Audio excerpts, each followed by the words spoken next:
ఆరోగ్యశ్రీ అన్నా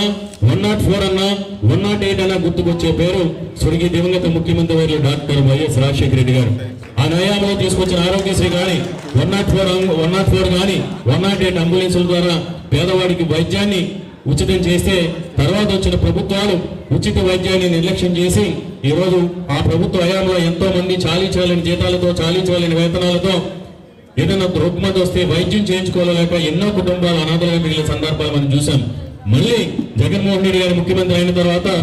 ఆయన తీసుకున్న నిర్ణయం వల్ల గత ప్రభుత్వ హయాంలో 1059 ప్రొసీజర్స్ మాత్రం ఆరోగ్యశ్రీ కార్డు వర్తిస్తే ఈరోజు జగన్మోహన్ రెడ్డి గారు ముఖ్యమంత్రి అయిన తర్వాత 3276 ప్రొసీజర్స్ కి 1000 రూపాయలు ఫీజు దాటిన దగ్గర నుంచి మొన్న 18వ తారీఖు వరకు 2019 మే 30వ తారీఖు నుంచి 2023 డిసెంబర్ 18వ తారీఖు వరకు 1000 రూపాయల ఫీజు దాటిన దగ్గర నుంచి 10 లక్షల రూపాయల ఫీజు వరకు ఆరోగ్యశ్రీ కార్డు వర్తించే విధంగా చట్టాన్ని తీసుకురావడంతో పాటు మొన్న డిసెంబర్ 18వ తారీఖు నుంచి 1000 రూపాయల ఫీజు దాటిన దగ్గర నుంచి 25 లక్షల రూపాయల ఫీజు వరకు కూడా ఆరోగ్యశ్రీ కార్డు వర్తించే విధంగా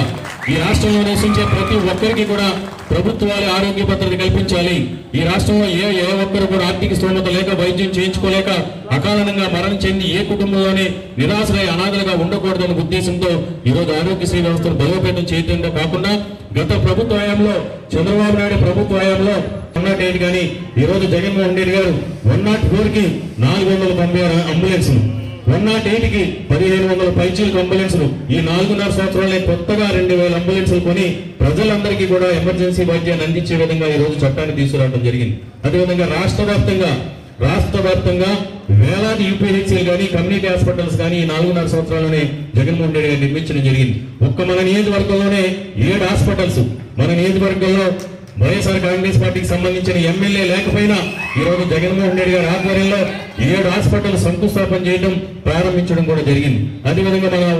జీవీఎంసీ మొత్తం మీద 42 కొత్త హాస్పిటల్ నిర్మాణం చేయడం జరిగింది. గతంలో విశాఖపట్నంలో కేజీహెచ్ హాస్పిటల్కి వెళ్ళాలంటే తెలుగుదేశం ప్రభుత్వ హయాంలో భయపడే పరిస్థితులు. ఈరోజు చాలా మందికి తెలియని విషయం, కేజీహెచ్ హాస్పిటల్స్ లో ఒక ప్రైవేట్ మల్టీ సూపర్ స్పెషాలిటీలో కంటే కూడా మెరుగైన వసతులన్నీ కూడా కేజీహెచ్ లో అందిస్తున్నారు. ప్రైవేట్ మల్టీ సూపర్ స్పెషాలిటీలో ఉన్న నిష్ణాతులైన నిపుణులైన వైద్యుల కంటే కూడా ఈరోజు కేజీహెచ్ ఎంతో ఓల్డ్ హాస్పిటల్స్ లో కూడా ఈరోజు నాడు నేడు ద్వారా అభివృద్ధి చేసి పేదవాడికి ఉచిత వైద్యాన్ని జగన్మోహన్ రెడ్డి గారు తీసుకురావడం జరిగింది.